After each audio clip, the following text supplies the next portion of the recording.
የፖሊስ አንድ ሀገር ውስጥ መኖር የስልጣኔ አንዱ መገለጫ ተደርጎ ይቆጠራል።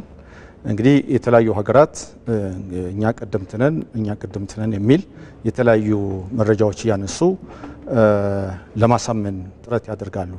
እንግዲህ በኢትዮጵያ የኛ የፖሊስ ታሪክ የረጅም ታሪክ እንዳለው እናውቃለን። ጅምሩ ኢቭን ከክርስቶስ ልደት በፊት እንደሆነም ጥናቶች ያመለክታሉ።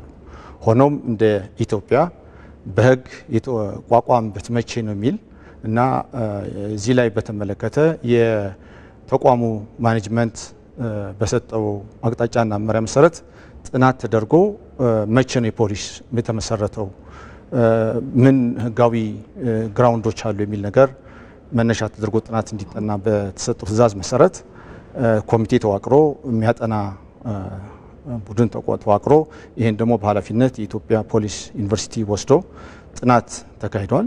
በዚህ በተደረገው ጥናት እንግዲህ የተለያዩ አማራጭ ቀርቶ ተቀባይነት ያገኘው በ1901 ዓመተ ምህረት ንጉስ አጼ ምኒልክ ንጉሠ ነገሥት አጼ ምኒልክ ወደ ስልጣን ከመጡ በኋላ በ1901 ያወጁት አዋጅ ነው።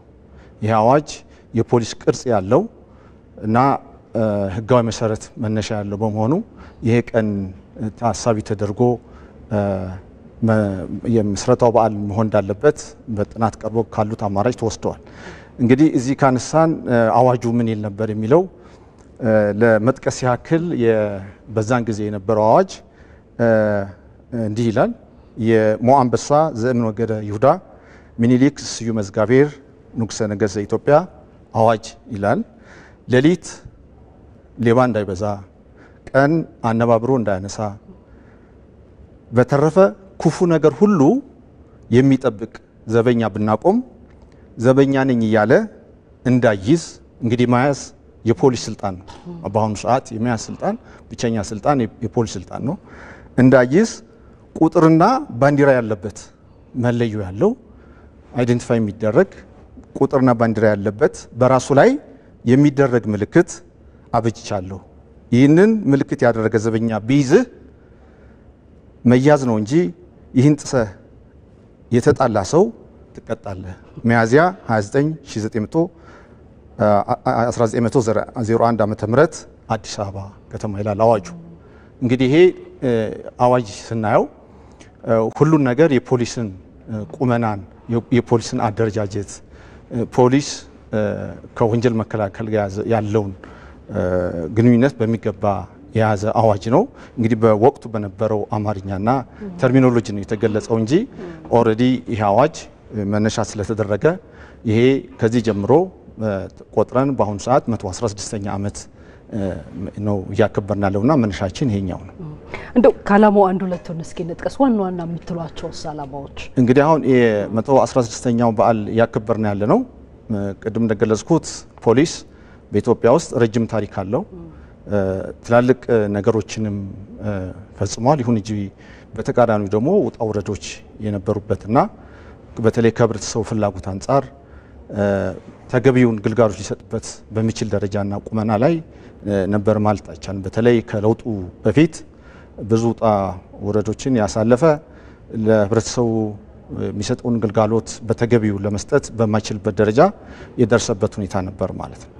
ስለዚህ ቅድም እንዳልኩት የተቋሙ ረጅም ዓመታት ሲያስቆጥር ምን ትላልቅ ስራዎች ሰሩ ብንል አንድ ሁለት ማንሳት ይቻላል። ለምሳሌ አንደኛው የነጻነት ታጋይ የነበሩት ኔልሰን ማንዴላን ያሰለጠነ ተቋም ነው በኮልፌ ፖሊስ ማሰልጠኛ ማዕከል። ሁለተኛ በጣም ታዋቂ የነበረ ፈጥኖ ድራሽ ኃይል የሚባል በፖሊስ የነበረው ኃይል ነው ያል የፖሊስ የኢትዮጵያ ፖሊስ እና የሶማሌ ወረራ በተነሳበት ጊዜ ቀድሞ ደርሶ የሶማሌ ወረራ ኃይል ወደ ድንበር ጥሶ እንዳይሄድ የመጀመሪያ መከላከል ተግባር የፈጸመው ፖሊስ ነው። ስለዚህ ይሄን የፈጸመ ፖሊስ በኋላ ግን የተዳከመ መጥቶ በተለይ በደርግ ዘመንም እንደዚሁ መዳከሙ ወደ አብዮታዊ ፖሊስ ተብሎ ተቀይሮ የሚሰጠውን አገልግሎት በጣም ወርዶ ነበረ። በኋላም ቢሆን በተለይ ከለውጥ በፊት በነበረው እና ከ1983 ጀምሮ ብንቆጥር በተገቢ ትኩረት ያልተሰጠው ከፖለቲካ ገለልተኛ ያልሆነ ተቋም የነበረ ነው። ስለዚህ ይሄን ለመለወጥ ሪፎርም ተካሂዷል። በዚህ ሪፎርም ደግሞ በርካታ ውጤቶችን አስመዝግበናል። ይሄ ምናልባት በኋላ እንመጣበታለን።